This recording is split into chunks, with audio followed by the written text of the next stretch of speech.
എന്ത് വേഗം പോയി കടന്നുറങ്ങി. ഇടിയാളിന്റെ വെളിച്ചൊക്കെ ഉള്ളിക്ക് ഇങ്ങനെ വരും, മറന്റെ ഉള്ളിൽ കൂടി വരും ഇടിയാളിന്റെ വെളിച്ചം. പോയി കടന്നുറയും. എന്നിട്ട് നല്ല വെള്ളമൊക്കെ ഉള്ളിക്ക് വരും പൊരന്റെ ഉള്ളിക്ക്. എന്നിട്ട് ഉമ്മന്റെ പാവാട ഇതൊക്കെ എടുത്ത് കണ്ട് എന്ത് ചെയ്യും, തടുത്ത് നിർത്തല. രണ്ടടിന്റെ ഒരു കട്ടിലുണ്ട് പൊരന്റെ ഉള്ളിൽ, വാപ്പക്കുള്ള, വാപ്പാടെ മൂപ്പനാണല്ലോ, വാപ്പക്കുള്ള. നമ്മളൊക്കെ ഒരു ഉടുത്താടും ഇല്ലാതെ കുറെ മക്കൾ നിലത്ത് ഇങ്ങനെ കിടക്കല. വാപ്പന്റെ തുണിയാ നമ്മളെ പൊറപ്പൊക്കെ. അങ്ങനെയുള്ള ഒരു കാലം കഴിഞ്ഞു. ഭയങ്കര സ്നേഹവും സൗഹൃദമൊക്കെ കഴിഞ്ഞു പോയ ഒരു കാലം മാറി. ഇപ്പൊ ഒരു റൂം തന്നെ, അന്നത്തെ നമ്മളെ പൊരന്റെ വലിപ്പുണ്ട് ഒരു റൂം തന്നെ അല്ലെ. എന്നിട്ട് ഒരു മൊബൈലും നമ്മളും AC-യും റൂമൊക്കെ ആയിട്ട് TV ഒക്കെ ആയിട്ട് നമ്മളവിടെ കഴിഞ്ഞാട്ട് പോയി. വലിയൊരു സെറ്റപ്പും ഒക്കെ ആയി. പക്ഷെ എല്ലാരും രോഗികളായി പോയി. പണിയൊന്നുമില്ല, നല്ല സാപ്പാടാണ്, ഒക്കെ രോഗികളായി. ഇപ്പൊ അധ്വാനമൊന്നുമില്ല. ഇപ്പൊ ഇനി പൊരയിൽ ഇപ്പോഴത്തെ സ്ഥിതി തന്നെ. അന്നൊക്കെ തുടക്കണോ അരക്കണോ അമ്മിക്കുട്ടിയൊക്കെ ഇപ്പൊ അമ്മിക്കുട്ടിയുണ്ട് പൊരയില്, അമ്മിയുണ്ട്, ഒലക്കുണ്ട്, ഒന്നുമില്ല. 4 ഒരലിട്ടിട്ട് ഒലക്കിട്ട് ഇടിക്കഴിഞ്ഞു ഒരലില് 4 ഒലക്കൊക്കെ ഇടിഞ്ഞു പെണ്ണുങ്ങള് അല്ലെ. ഇപ്പൊ എന്തോ ഒലക്ക ഒരലൊന്നും ഇല്ലല്ലോ, പൊരലൊക്കെ പോയി, ഒക്കെ സ്വിച്ചായി. അന്ന് ഒലക്ക അധ്വാനിക്കഴിഞ്ഞ് ചൂടി പിരിച്ചിട്ട് ചൂടിയാക്കി കൊണ്ടുപോകണോല് അല്ലെ. എന്തൊക്കെ പണിയുണ്ട്. എന്നാലും വൈകുന്നേരം 4 മണിയാകുമ്പോ കല്യാണി ചേച്ചി വരികയാണ് ആമിൻതാത്തന്റെ അടുത്തേക്ക് ഇങ്ങോട്ട് കൊലായിക്ക് ഇരിക്കാന്, എന്നിട്ടോ തല വെച്ചു കൊടുക്കാൻ പേനെടുക്കാന്. എന്നിട്ട് ഓല് പേനും ഭർത്താനൊക്കെ ആയിട്ട് എന്നിട്ട് ഈ പണിയൊക്കെ എടുത്താലും ഓൽക്ക് എന്തുണ്ടെങ്കി സമയം ഉണ്ടെങ്കിൽ. ഇപ്പൊ ഇതൊക്കെ സ്വിച്ച് വാഷിംഗ് മെഷീനായി, മറ്റേതായി മറിച്ചായി ഒക്കെ ആയി. എന്നിട്ട് സമയമുണ്ടോ? സമയമില്ല.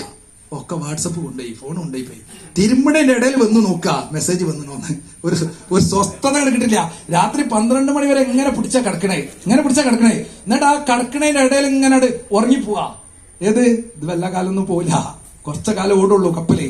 ഇതൊക്കെ ഇങ്ങനെ വല്ലാത്തൊരവസ്ഥയിലൂടെ നമ്മളെ നാടും നമ്മളെ ജീവിത ശൈലികളൊക്കെ മാറിക്കൊണ്ടിരിക്കുന്നുണ്ട് വല്ലാത്ത. അതുകൊണ്ട് തന്നെ ഹോസ്പിറ്റലുകളും ലാബുകളും മരുന്ന് ഷോപ്പുകളും രോഗികളുമായിട്ട് നമ്മളിങ്ങനെ എന്ത് ചെയ്യാണ്, എല്ലാ ദിവസം വന്ന പോലെ മാറി നമ്മുടെ ജീവിതത്തിന്റെ ശൈലിയിൽ മാറ്റം വരുത്തണം. ഇനി ഒരു കാര്യം കൂടെ പറയാം. നിങ്ങൾക്ക് ഒരു തലവേദന വന്ന ഉദാഹരണം, ഇപ്പൊ ഇവിടുന്നൊരു തലവേദന പല്ലുവേദന എന്ത് വന്ന്, സത്യത്തിൽ ഇപ്പൊ നിങ്ങൾ എന്താ ചെയ്യാ? അർജന്റ് ആയിട്ടുണ്ടെങ്കിൽ എന്താ ചെയ്യാ?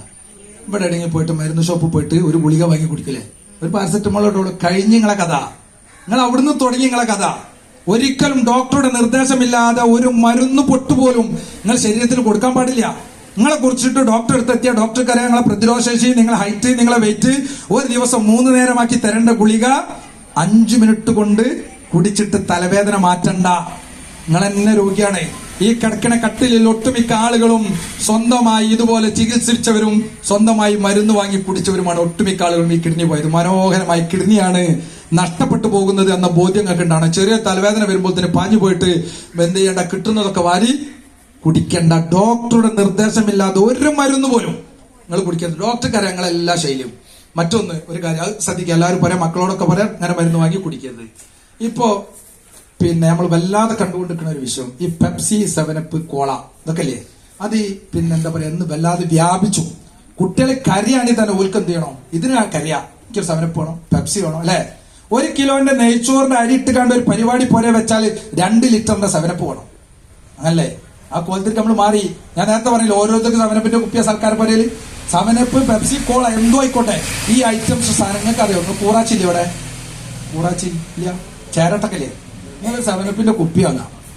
അപ്പൊ എങ്ങനെ ഈ ചേരട്ടന്റെ കൂറാച്ചിന്റെ മേലൊന്നും ഇങ്ങനെ വെച്ച് നോക്കണ്ടി, ഒരു 2 മിനിറ്റ് ഇങ്ങനെ മയങ്ങിയിട്ട് ചത്തട പോകും. അത്രേ ഉള്ളൂ സമയം. ഒരു മയക്കും ചാകലും.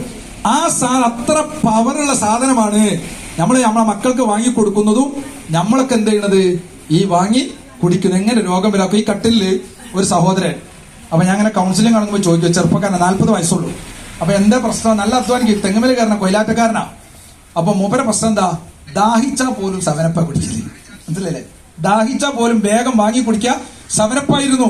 2 കിഡ്നിയോട് പോയി ഇപ്പൊ ഡയാലിസ് ചെയ്ത് കൊടുക്കുക. 40 വയസ്സ്, കെട്ടിക്കാനായ ഒരു മോളുണ്ട്. വലിയ സങ്കടം എപ്പോഴും പറയും. പക്ഷെ എന്താണ്, ഇത് നേരത്തെ അറിയാൻ കഴിയൂല.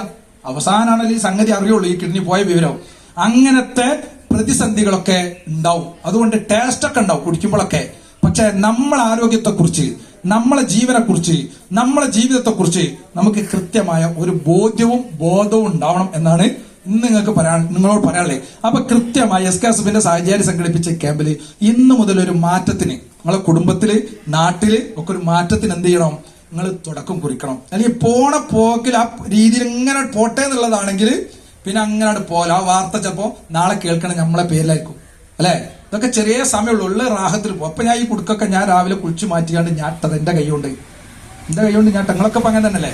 നിങ്ങളിട്ടല്ലേ ഈ പട്ടണൊക്കെ, നിങ്ങളെല്ലാം പറത്തട്ടെ, ചുരിദാറൊക്കെ നിങ്ങളല്ലട്ടെ. ആർക്കെങ്കിലും ഉറപ്പുണ്ടോ ഇവിടെ നിങ്ങൾ ഇന്നിപ്പോ പുറേ പോയിട്ട് നിങ്ങളാണ് ഈ ഭക്ഷണം കഴിക്കാന്ന്? ആർക്കും ഉറപ്പുണ്ടോ കുടുക്കൈക്ക് നിങ്ങളായിരിക്കും? അങ്ങനെ ധൈര്യത്തിൽ പറയാൻ പറ്റുമല്ലോ. ആ ചെറിയ സമയമുള്ളൂ. ആ സമയം പാവങ്ങളെ സഹായിക്കുക, ആള് നല്ല രീതിയിൽ ആരും പ്രയാസപ്പെടുത്താതെ ജീവിക്കുക, ഉള്ളത് മട്ടത്തിൽ ഇങ്ങനെ പോവാ, വാശിയും വെക്കാനൊന്നും വേണ്ട, ഒക്കെ റാഹത്തായിട്ട് അങ്ങനെ. നാളെ ചിലപ്പോൾ ഇവിടുത്തെ വാട്സപ്പ് ഗ്രൂപ്പിലെ വരുന്ന ഫോട്ടോ ഞമ്മളതാണോ എന്ന് പറയാൻ പറ്റൂല, അത്ര സമയമുള്ളൂ. അതുകൊണ്ട് സന്തോഷത്തോട് പോകും. നിങ്ങളൊക്കെ എന്ത് ചെയ്യാണ്, ഞാൻ കൊണ്ടോട്ടിയിലേക്ക് വിളിക്കുകയാണ്. നിങ്ങൾ ടൂർ പോണ വയനാട്ടില്, അതുപോലെ തന്നെ ഇടുക്കിയില്, കോഴിക്കോട് ബീച്ചിലൊക്കെ പോലെ ചിലപ്പോ ഇങ്ങനെ ചർച്ച ചെയ്യും. അവിടെ നമ്മൾ പോയത് ഇനിയിപ്പാടെ പോണ്ടാറി അല്ലെ, നിങ്ങൾ എങ്ങോട്ട് പോകണം, നിങ്ങൾ ഒരു ദിവസം കൊണ്ടോട്ടിക്ക് വരി, മക്കളെ പേരക്കുട്ടികളെ എല്ലാരും കൂട്ടിയിട്ട് കൊണ്ടോട്ടി വരി. കൊണ്ടോട്ടിയിലെ കോടങ്ങാട് ജുമാ മസ്ജിദിന്റെ തൊട്ടപ്പിറകിലെ പച്ചപ്പാടത്ത് അതിമനോഹരമായ 4 നില കെട്ടിടത്തിൽ ഇന്ത്യയുടെ മതേതരത്വത്തിന്റെ അംബാസിഡറായി കടന്നുപോയ പാണക്കാട് സയ്യിദ് മുഹമ്മദ് അലി ഷിഹാബ് തങ്ങളുടെ നാമധേയത്തിൽ ഇന്ത്യയിലെ ഏറ്റവും വലിയ സൗജന്യ ഡയാലിസ് സെന്റർ നമ്മളെ തൊട്ടടുത്ത്. നിങ്ങൾ വന്നില്ല ഇതുവരെ, നിങ്ങൾ വരണം. നിങ്ങളെ നാട്ടുള്ളവരുണ്ട് അവിടെ ഡയാൽ ചെയ്യണോല്. നിങ്ങളുടെ കുട്ടികളെയും കുടുംബക്കാരെയും ബന്ധപ്പെട്ടവരൊക്കെ കൂട്ടിയിട്ട് ഒരു യാത്ര കുടുംബസമേതം. എന്നിട്ട് ആ 1-ാം നിലയിലൊന്ന് കയറി ജനലിന്റെ കർട്ടൻ നിങ്ങൾ നീക്കണം. എന്നിട്ട് അകത്തേക്കൊന്ന് നോക്കണം.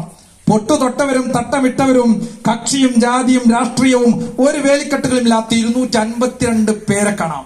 ആ കണ്ണുകളിലേക്ക് നോക്കിയാൽ തന്നെ നിങ്ങൾക്ക് അറിയാം അവിടുത്തെ അവസ്ഥ, വല്ലാത്തൊരവസ്ഥ. അത് കഴിഞ്ഞ് നിങ്ങൾ ഡയാലിസ് സെന്ററിന്റെ മുറ്റത്തൊന്ന് നിൽക്കണം. അവിടെ നിൽക്കുമ്പോ ഓട്ടോറിക്ഷയിൽ വന്നിറങ്ങുന്ന 40 വയസ്സുള്ള പ്രമോദ് എന്ന് പറയുന്ന ചെറുപ്പക്കാരനെ കാണാം. 2 കാലിനും സ്വാധീനമില്ലാത്ത പ്രമോദിനെ 62 വയസ്സുള്ള തൊഴിലുറപ്പ് ജോലിക്ക് പോകുന്ന പ്രമോദിന്റെ അമ്മ തോളിലിട്ടിട്ട് കട്ടിലേക്ക് കൊണ്ടുപോകുന്ന രംഗണ്ട്. 4 മണിക്കൂർ പ്രമോദിനെ ഡയാലിച്ചതിന് ശേഷം ആ കട്ടിൽ നിന്ന് പടികൾ ഇറങ്ങി വരുന്ന, തോളിലിട്ട് പടികൾ ഇറങ്ങി വരുന്ന പ്രമോദിന്റെ അമ്മയുടെ മുഖം കണ്ടാൽ മതി പ്രിയപ്പെട്ടവരെ, ഒന്നും അല്ലാന്ന് തിരിച്ചറിയുന്ന ചില നിമിഷങ്ങളുണ്ട്. നിങ്ങൾ അവിടെ വരണം, കുട്ടിക്ക് കാണിച്ചു കൊടുക്കണം ഇന്ത്യയിലെ ആ സെന്ററിനെ, വലിയ കാരുണ്യ കേന്ദ്രത്തെ.